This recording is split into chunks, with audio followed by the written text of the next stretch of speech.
Saúdo a todos, na graça e na paz, nosso Senhor e Salvador Jesus Cristo. Hoje, domingo, estamos cultuando, adorando e louvando o santo nome do Senhor. E agora é o momento de sua palavra. Por isso te convido a abrir no livro de Atos dos Apóstolos, capítulo 1, do verso 6 até o verso de número 11. Atos dos Apóstolos, capítulo 1, versículo 6 até o versículo de número 11. Então, os que estavam reunidos lhe perguntaram: Senhor, será este o tempo em que restaures o reino a Israel? Respondeu-lhes: Não vos competes conhecer tempos ou épocas que o Pai reservou pela sua exclusiva autoridade. Mas recebereis poder ao descer sobre vós o Espírito Santo, e sereis minhas testemunhas, tanto em Jerusalém como em toda a Judéia e Samaria, e até aos confins da terra. Dita essas palavras, foi Jesus elevado às alturas à vista deles, e uma nuvem o encobriu dos seus olhos. E estando eles com os olhos fitos no céu, enquanto Jesus subia, eis que 2 varões vestidos de branco se puseram ao lado deles, e lhe disseram: Varões galileus, por que estáis olhando para as alturas? Este Jesus, que dentre vós foi assunto ao céu, virá de modo como os vistes subir. Palavras de consolo. Vamos orar?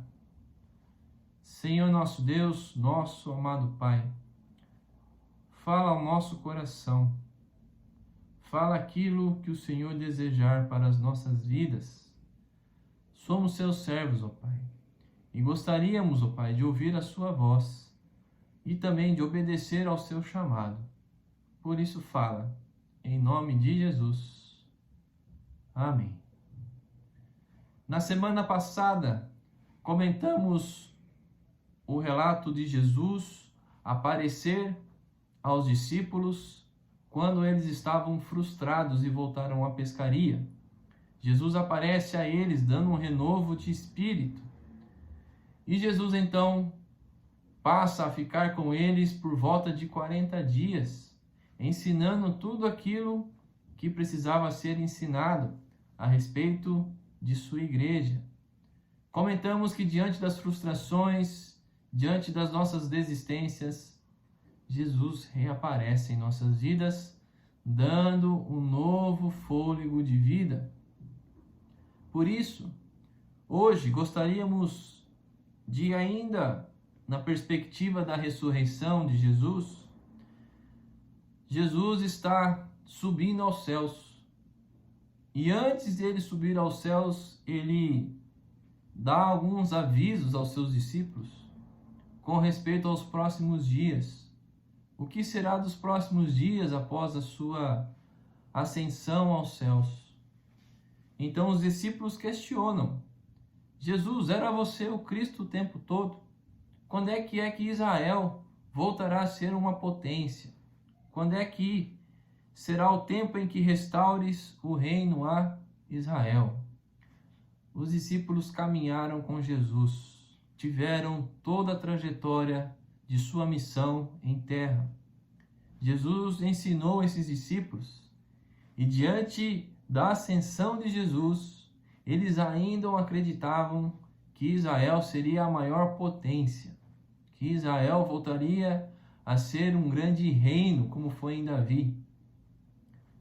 Mas para Jesus, ele teve toda a paciência e o discernimento para explicar aos discípulos que não era chegado o tempo ainda, e esse assunto de autoridade pertence somente a Deus.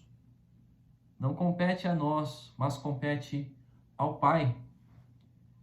Mas ele não deixa somente essa lição aprendida, mas ele emana o seu poder. Ele nos doa o seu poder, ele nos doa o seu Santo Espírito, para que nós pudéssemos testemunhar a sua vida, a sua morte e a sua ressurreição, não somente em Israel, mas em Jerusalém, a Judéia, Samaria e até os confins da terra. Visto que hoje estamos em meio a uma pandemia, nós temos os pensamentos voltados para a desilusão. Estamos com pensamentos voltados, infelizmente, para a desesperança. Estamos parados. Estamos imersos. Não sabemos para onde iremos. Que dia será a vacina para todos? Que dia que nós teremos total liberdade de caminhar nas ruas sem máscaras? Nós estamos parados diante de toda essa situação. E Jesus, então, nos convida a agir de modo que o seu Santo Espírito nos guie nesses momentos. Jesus, ele é bem enfático. Ele nos deu o seu Santo Espírito. E ele nos deu o seu Santo Espírito para que nós pudéssemos ter movimento. É claro, estamos em nossas casas, muitos de nós trabalhamos e nos arriscamos, muitos de nós estão em nossas casas esperando até isso melhorar, esperando que os hospitais possam ter fôlego, né, nos leitos, né, onde as pessoas que estão esperando esses leitos possam ser atendidas. Todos nós estamos esperando por algo. Mas a palavra de Deus demonstra a nós que mesmo na situação onde nós estamos, nós podemos nos mobilizar. E é isso que Jesus declara aos seus discípulos. Jesus, no momento em que foi levado às alturas, foi elevado aos céus, os discípulos ficaram olhando para cima, vendo o que aconteceria depois. Jesus voltou aos céus. E eles ficaram esperando, olhando para cima. Isso remete também à nossa postura. Nós estamos numa situação em que nós olhamos para o céu. Somente os céus podem nos dar as respostas definitivas. Mas enquanto estamos olhando para cima, o Senhor cutuca o nosso coração. Ele fala até nós hoje, viu? Não fique olhando para cima, eu sei que a ajuda vem dos céus, vem de mim. Mas é hora de vocês se mobilizarem. É hora de vocês fazerem aquilo que foi proposto, naquilo que eu coloquei no coração de vocês. E da mesma forma que eu subi, eu vou voltar, mas enquanto eu não volto, vocês precisam estar em constante movimento. A minha palavra precisa ser pregada. As minhas atitudes precisam ser levadas para as outras pessoas. E Jesus nos escolheu para isso. Enquanto estamos olhando para cima, olhando qual será a nossa reação, esperando somente do Senhor, o Senhor fala aos nossos corações que nós precisamos nos mobilizar, nos movimentar em direção às pessoas próximas. Mas, pastor, não podemos ir em direção das pessoas próximas porque estamos isolados em nossas casas. A tecnologia está aí para ser o nosso apoio.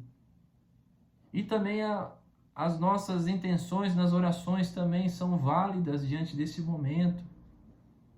Nesse momento nós precisamos orar, nós precisamos clamar ao Senhor em nossas residências. Nós precisamos pedir proteção do Senhor àqueles que precisam trabalhar, naqueles que estão na linha de frente, nas pessoas que estão no grupo de risco. As nossas orações são válidas. Movimento. O Espírito está em constante movimento. Por mais que em algumas ocasiões nós percebemos que a igreja tem dado passos pequenos, passos curtos, o Senhor continua em movimento.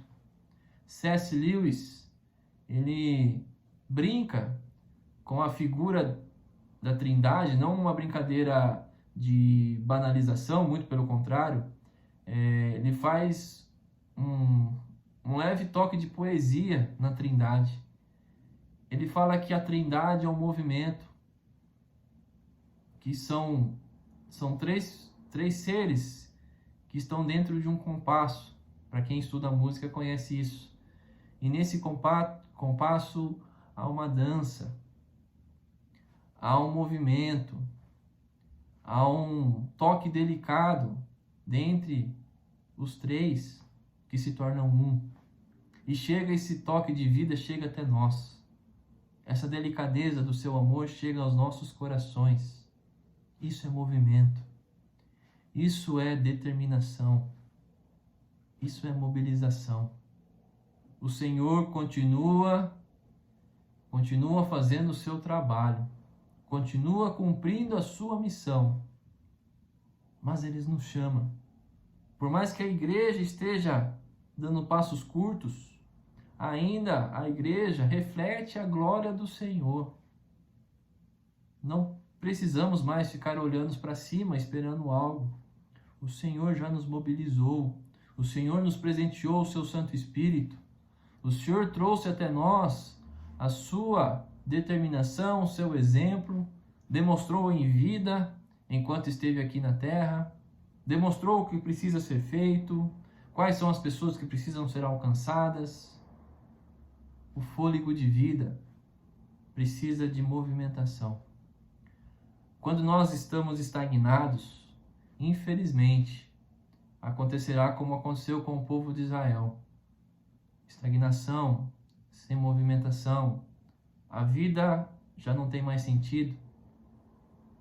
Por isso que nós precisamos nos levantar, entender o que estamos vivendo e entender que nós podemos fazer mais daquilo que nós já fazemos hoje. O Senhor está ao nosso lado. O Senhor está ao nosso coração. E muitos de nós dizem que está chegando os últimos tempos, os finais dos tempos. E eu vou falar para vocês o seguinte: todo dia que amanhece está chegando o tempo do Senhor mesmo. Porque todo dia é um novo dia. E quanto mais nós caminhamos, mais estamos próximo da vinda da segunda vinda de Cristo. Mas enquanto Ele não vem, não podemos ficar parados. Enquanto Ele não vem, nós temos muita coisa a ser feita. Nós precisamos gastar a nossa energia, nós precisamos investir o nosso tempo nas obrigações que o Santo Espírito de Deus coloca aos nossos corações. Por isso, meus amigos, minhas amigas, a mensagem da cruz é uma mensagem de vida que precisa ser levada às outras pessoas. A mensagem do Cristo ressurreto é uma mensagem que coloca dignidade aos corações das pessoas. E o Senhor nos chama para isso. O Senhor chamou os seus discípulos. E o Senhor chama você hoje a fazer parte dessa história, a fazer parte desse novo momento. Estamos parados, é verdade. Estamos em nossas casas. Não conseguimos mais nos reunir de modo presencial ainda. Mas há muito a ser feito, irmãos e irmãs. Peça orientação a Deus. Peça que Ele traga ao seu coração a responsabilidade de você cuidar daqueles que precisam ser cuidados. Nada melhor do que você ligar para um irmão ou irmã da sua igreja ou da sua família e falar aquilo que o Senhor colocou ao seu coração. Nada melhor do que você ligar para a pessoa e orar por ela. Falar pelo WhatsApp, a tecnologia está aí para isso. Falar diante das redes sociais, espalhar o amor, a misericórdia. Nós precisamos nos mobilizar, igreja. Precisamos. Pois o Senhor nos deu esse propósito. Propósito de ser testemunhas. Testemunhas do Cristo vivo. Gostaria de, então, finalizar essa mensagem falando de uma história de um padre chamado Henry Nouwen, um padre muito querido e muito inteligente. Ele escreveu diversos livros sobre espiritualidade. Ele escreve vários assuntos a respeito da nossa vida diária com Deus. E ele viajava o mundo inteiro, dando palestras, ensinando, falando dos seus livros, falando dos seus ensinamentos quanto à espiritualidade. Mas no final de sua vida, Henry Nouwen, ele deixa de viajar para cuidar das pessoas com deficiência mentais. Pessoas que não têm capacidade de nem sequer pegar um copo d'água. Henry Nouwen se mobiliza por essas pessoas. Se mobiliza para essas pessoas. Ele entende o seu chamado, que não era a hora mais de ficar viajando o mundo inteiro, falando, pregando a respeito de espiritualidade. Mas o Senhor o chama para cuidar daqueles que têm necessidade. Qual é o nosso chamado, igreja? Qual é o nosso chamado vindo do Espírito Santo de Deus? Precisamos nos mobilizar, amados e amadas. Enquanto estamos olhando aos céus, o Senhor nos chama para sermos suas testemunhas. E enquanto Ele não vem, nós temos muito trabalho a se fazer. Por isso, eu digo a vocês que o Senhor irá ser glorificado através das nossas obras. Enquanto nós estamos olhando aos céus, pelo menos olhando para cima, que possamos ter esperança, que possamos orar ao Senhor, que possa ser apenas uma pausa, enquanto estamos olhando para cima, que isso possa ser uma pausa de fôlego para fazer mais coisas. O Senhor te convida a fazer mais nesses tempos de pandemia, mesmo estando dentro de nossas casas. Podemos fazer muitas coisas, mas primeiramente precisamos do Santo Espírito de Deus para reacender essa chama que está aos nossos corações. E só assim, então, podemos glorificar ao Senhor através das nossas obras. Que o Senhor te abençoe e adentre ao seu coração. Gostaria de orar contigo. Pai, nós agradecemos imensamente o seu amor, a sua misericórdia em nossas vidas. Mas nós agradecemos também o seu chamado para cuidar as pessoas, para cuidar de pessoas, para nos mobilizarmos, ó Pai, em prol do próximo. Senhor, temos uma missão aqui, ó Pai, é verdade, mas sabemos também que temos o consolo do seu Santo Espírito, ó Pai, e temos mais consolo ainda, pois sabemos que a igreja é do Senhor. O Senhor é responsável pela igreja. O Senhor é responsável pelas nossas vidas. Por isso nós nos confortamos com isso. Por isso que nós fazemos as coisas que fazemos, ó Pai. Que nós servimos, ó Pai, com alegria. Porque sabemos que o Senhor é provedor de toda vida, provedor de toda salvação, ó Pai. Fala conosco, Jesus. Coloque o fogo em nosso coração, aquilo que arde em nosso coração. Da mesma forma que os 2 discípulos no caminho de Emaús, ó Pai, sentiram, ó Pai, que nós possamos sentir também, ó Pai, a sua presença, ó Pai. Que essa paixão, ó Pai, não seja passageira, ó Pai, mas que possamos trabalhar, ó Pai, pela sua igreja, para a sua igreja e com o Senhor. Em nome de Jesus, te pedimos e agradecemos. Amém. Que o Senhor console o seu coração nesses momentos. E há muita coisa a ser feita. Vem com o Senhor realizar a boa obra. Amém.